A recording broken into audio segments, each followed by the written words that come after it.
જે અસામાજિક તત્વોએ જાહેરમાં તલવારો અને દંડા લઈને આતંક મચાવ્યો હતો તે અસામાજિક તત્વો આજે પોલીસ સ્ટેશનમાં દોરડા પકડીને ઊભા હતા અને તેમનું માથું પણ નીચું હતું।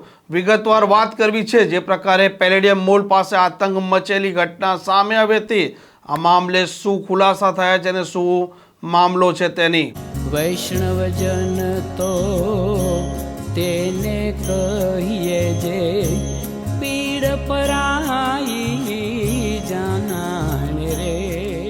નમસ્કાર, આપ જોઈ રહ્યા છો નવજીવન ન્યૂઝ અને હું છું આપની સાથે તોફિક કાંચી। અમદાવાદના પેલેડિયમ મોલ પાસે રાત્રિના સમયે તલવારો અને દંડા લઈને આતંક મચાવનારા અસામાજિક તત્વોને પોલીસે ઝડપી લીધા છે। વિજય ભરવાડે સરખેજ પોલીસ સ્ટેશનમાં જે ફરિયાદ આપી હતી તેના આધારે કુલ 12 વ્યક્તિઓને પોલીસે આઈડેન્ટિફાઈ કર્યા છે અને 8ને ઝડપી લીધા છે। પૈસાની લેવડ દેવડનો મામલો છે।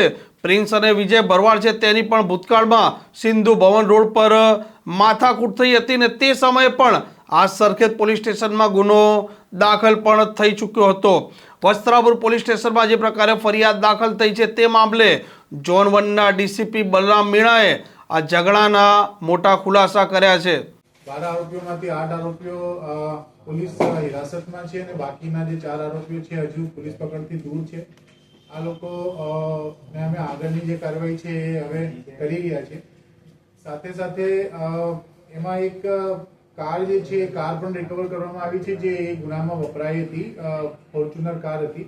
આરોપીઓએ અહીંયાથી જ્યારે જોધપુર થઈ, જયપુર થઈને, દિલ્હી થઈને ગોવા ગયા હતા ત્યારે આ કાર જે છે એ એરપોર્ટ દિલ્હી ખાતેથી અમે રિકવર કરી છે। ત્યાં દિલ્હીના પાર્કિંગમાં એ લોકો પાર્ક કરીને પછી ત્યાંથી ફ્લાઇટ લઈને ગોવા ગયા હતા, તો એ કાર પણ અમે એમાં રિકવર કરી છે। 29 તારીખે સરખેજ પોલીસ સ્ટેશનમાં એક ગુનો બન્યો હતો। એ ગુનો દાખલ થયાની સાથે એ બંને પક્ષોમાં આપસમાં એકબીજાને પ્રત્યે જે અદાવત હતી એ ચાલતી હતી ઘણા દિવસથી અને એના અનુસંધાને જ એક પક્ષે બીજા પક્ષને ત્યાં બોલાવ્યા હતા અને તે લોકો પણ તૈયારી સાથે ત્યાં પહોંચ્યા અને પહેલા લોકો ઓલરેડી ત્યાં હાજર જ હતા। તો તે દરમિયાન એમને બેવડાવવા માટે એમને તલવાર બહાર કાઢીને એ દરમિયાન જ સામેવાળા જે પક્ષે બોલાવ્યો તે પક્ષ ત્યાંથી ભાગી પણ ગયો, પણ એમની જે ફરિયાદ હતી એ ફરિયાદ આધારે અમે ગુનો દાખલ કર્યો અને તાત્કાલિક પછી એ લોકોને પકડવાના ચક્રો ગતિમાન કર્યા।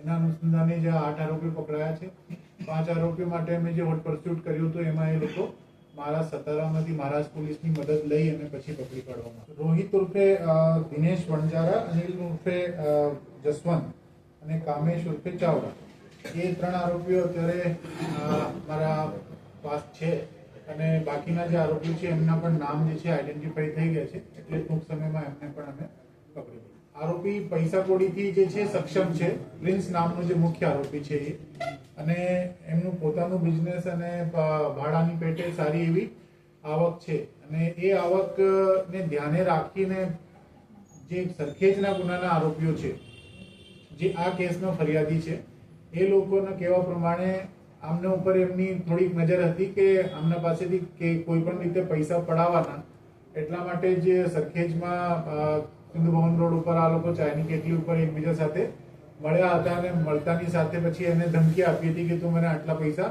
આપી દે, નહીં તો પછી તારી સાથે હું કોઈને કોઈ એવી ગતિવિધિ થશે જેનાથી એમને નુકસાન થશે।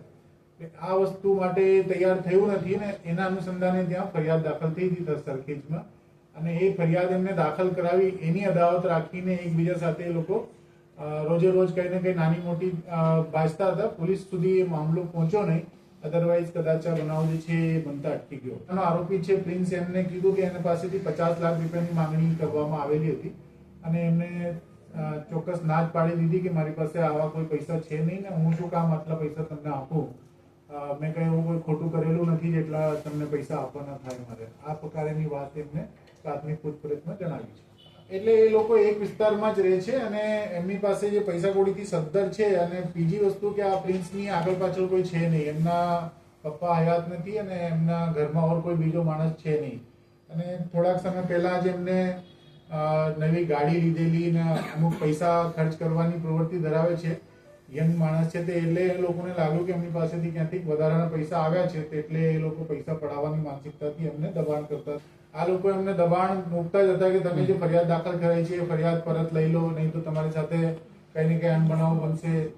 અને આ પ્રકારનું દબાણ જ્યારે ચાલતું હતું ત્યારે એ લોકોને ઇન્ટરનલી ખબર હતી કે કાલેથી કદાચ એ લોકો સામેથી હુમલો કરે, એટલે જે આખી ટોળકી લઈને ત્યાં પહોંચ્યા હતા. અને એ ટોળકીમાં એમની પાસે હથિયારો હતા, જે 2-3 હથિયારો આપણે જોવામાં આવ્યા. હાલ 12માંથી કુલ 8 આરોપીઓને ઝડપી લેવામાં આવ્યા છે અને 3 આરોપીઓ દિલ્હી ફોર્ચ્યુનર લઈને ગયા હતા અને ત્યાં એરપોર્ટના બહાર પાર્કિંગમાં મૂકી ત્યાંથી તે બાય પ્લેન ગોવા જતા રહ્યા હતા. મુખ્ય આરોપી પ્રિન્સ અને તેના સહિત બાકીના 8 આરોપીઓને પોલીસે ઝડપ્યા છે અને આગળની કાર્યવાહી પણ ચાલુ કરી છે. આ પ્રકારની ક્રાઇમ સ્ટોરી માટે નવજીવન ન્યૂઝની આ ચેનલ જોવાનું અને સબસ્ક્રાઇબ કરવાનું ભૂલતા નહીં. વૈષ્ણવજન તો તેને કહીએ જે પીડ પરા